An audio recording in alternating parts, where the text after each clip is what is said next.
Welcome to the Lean Out Your Business podcast, a show dedicated to helping entrepreneurs accelerate business growth and simplify success. I'm your host, Crista Grasso, and I've been working with businesses for more than 2 decades to help them lean out and optimize what's working while eliminating anything that's not adding value. So if you are ready to get more time back in your day, more profit in your business, and to do business differently, growing and scaling on your terms, let's dive into today's episode.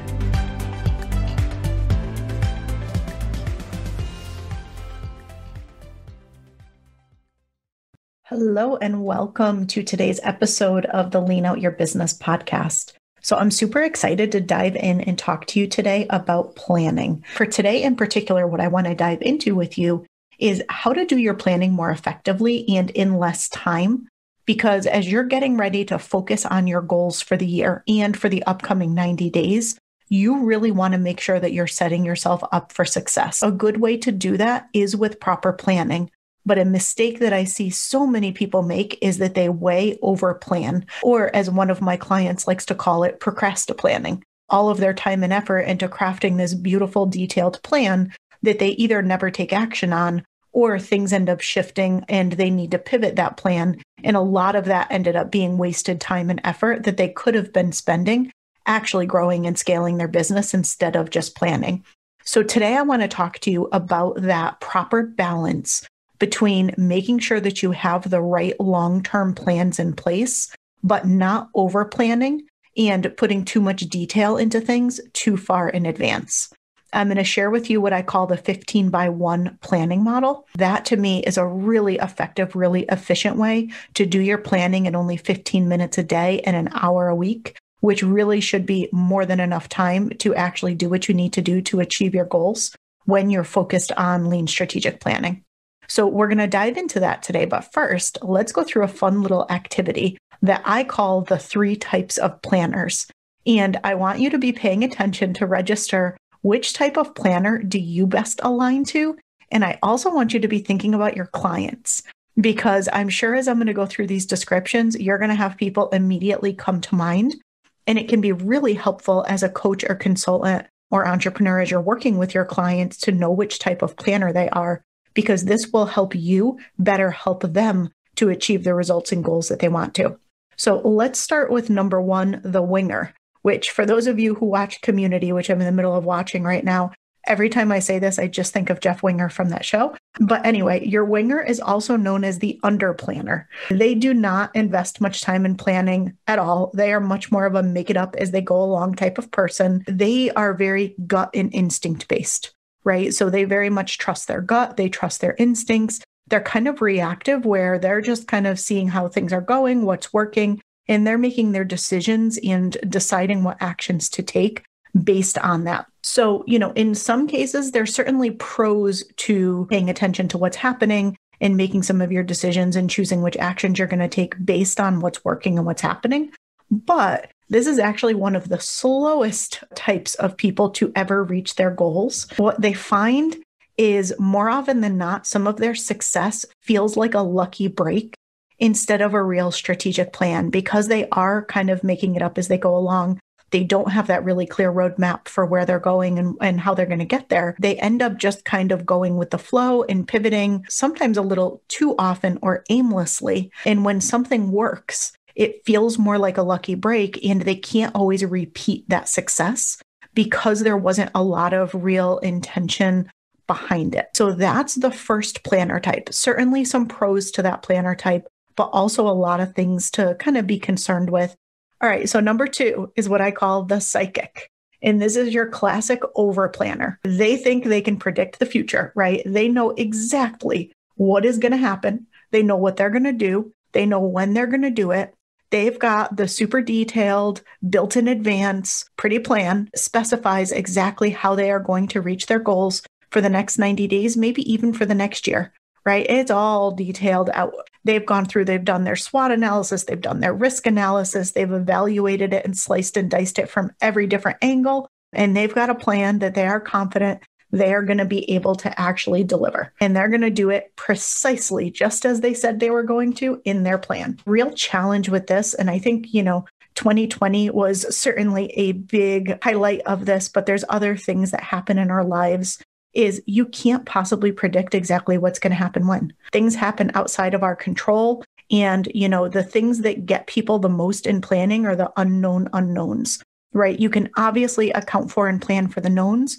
You can even plan for the known unknowns with some buffers and things of that nature. But their unknown unknowns are things you don't know are going to happen. They're not things you can plan for. And when you have that really detailed, precise plan, it doesn't leave any room for the unknown unknowns and the adaptability that you're going to need to have when you're faced with them. What I see another challenge for the psychic group is they get very stubbornly tied to that plan. I said I was going to do it. I committed to doing it. I told people I was going to do it. I wrote it down. Therefore, I am doing it. Sometimes that stubbornness and that deliver the plan at all costs ends up keeping them from actually doing things more simply, leaning things out, actually shifting and pivoting what they're doing to better align with what their customers actually want. Sometimes what they thought their customer wanted 90 days prior has changed throughout the 90 days, but they're so stubbornly tied to their plan that they just keep on doing things exactly the way that they thought they were going to do them, exactly when they thought they were going to do them. Certainly having the plan and taking the time to do the analysis and think things through in advance is a huge pro for this group. However, they also set themselves up for a world of hurt when things don't go according to plan, which realistically happens more often than not. And I was in this group for a long time. I started my career in more traditional project management, and you were rewarded for having that super detailed, very predictive plan. And the more accurate you were with your plan, the more clients wanted to have you in there as their project management consultant instead of somebody else. And so I started my career this way, and it never sat right with me. I really struggled with it. And I would have these conversations and say, how could you possibly expect me to know exactly what we're going to be doing in January 3 years from now? I could tell you what we're going to be doing roughly in 3 to 6 months, but I can't tell you in 3 years exactly what we're going to do. I had really worked hard with my clients to get them out of that predictive planning way of thinking. Over the years, I moved into more of a lean and agile way of thinking, which takes us to our third planner type. And this is the adapter, or what I call your lean strategic planner, right? And this is obviously where I think people should be and where we want to be focused, right? And they do create plans, right? They invest the time to create a plan, but they keep their longer term plans high level. So they aren't over planning. Their longer term plans are high level and directional instead of specific and prescriptive. And they take their short term plans and they define them just in time. If they get their, lean out planner, for example, they're not filling out every single day in their planner at the beginning of the 90 days. They're filling out their day in their planner that morning. They're doing their more detailed planning just in time, where they're doing their more high-level directional planning in advance. So they always have that clarity on where they're going. They know why it's important so that they can leverage that to make decisions and pivot when they need to. But they're doing all the rest of their planning, their how-to, if you will, more just in time, where they're either planning their day that day or planning their week that week. And so this to me is where everybody wants to be. If you're starting off as more of a winger and more of that under planner, you do want to start to plan. And when I walk you through the 15x1 model, hopefully that will help you realize that it does not need to be as involved or as restrictive or as burdensome as some people sometimes feel it is who aren't natural planners. And if you tend to be in the over planner camp, like I was early on in my career, know that there is an easier way and leverage those planning skills that you have to create a true lean strategic plan, and then take that effort and take that energy and put it into actually implementing the plan and achieving your goals and getting results. And so how do you move into more of that adaptive planning style and find that right balance between high level and detailed? That to me is where the 15x1 planning model comes in. What that means is this: if you have built out a lean strategic plan, so you have a 90-day plan that's at a very high level, you know what your overall goals are for the 90 days. I recommend you have one overarching goal and one major focus for every 90-day period. You may have some supporting goals and activities and projects and things that you're doing. But overall, you want one kind of core focus area for that 90 days. So if you've got that and you've taken the time to actually break that down into a high-level strategic plan. So if you were to look at a roadmap, you have a general idea of what needs to be done when in order to deliver on that goal. If you have taken the time to put that in place, you should be able to do your weekly planning in 1 hour a week, and you should be able to do your daily planning in 15 minutes a day. Because all you're doing at that point is taking your roadmap and taking that high-level plan that you have, and you're breaking that down into what you need to be focused on right now. Your weekly plan, that hour that you're spending, half of that time is spent reflecting on the prior week, and half of that time is spent planning the new week. You always want to do your reflection first to say, what worked, what didn't work, what did I learn, what do I want to incorporate into this week's plan based on what happened last week. You're looking at both your overall roadmap and 90-day plan, as well as your learnings and what happened in the prior week as you're defining your plan for the coming week. Now, when you do your daily plan for 15 minutes, honestly, it only takes me about 5 minutes to do my daily plan, sometimes a little bit longer. So that 15 minutes for me is split into two. So at the end of the day, I do my reflection on the day. I spend more time actually reflecting on my day than I do planning the day. It takes me total in a day about 15 minutes. I spend about 5 minutes planning my day. And then I spend about 10 minutes at the end of the day reflecting on that day. I have had many, many clients. Everybody inside my accelerator does this, as well as most of my private coaching clients. And they've all had the exact same results, where with that 90-day strategic plan, they're able to very easily do planning in 15 minutes a day and their weekly planning in, an hour a week. And so I really want you to try that. First thing you're going to need to do is make sure that you're clear on what your goals are for the 90 days.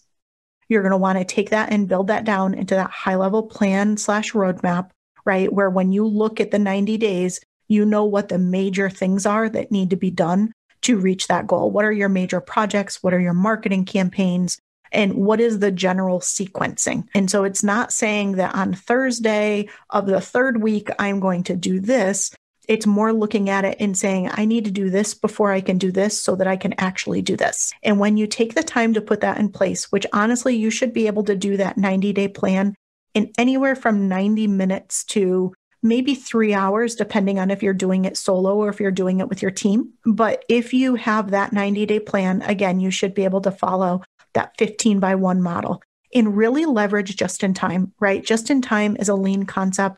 It started as more of an inventory system so that you weren't holding inventory. You were more producing your products and services just in time based on customer demand. Well, even though that was related to inventory, I feel like that concept applies to almost anything in your business, but it certainly applies to planning, right? Do your detailed planning just in time. Plan when you need it. Don't plan too far in advance, because when you plan too detailed, too far in advance, you have a lot of waste. You put a bunch of time and effort into something that you're probably never going to actually take action on.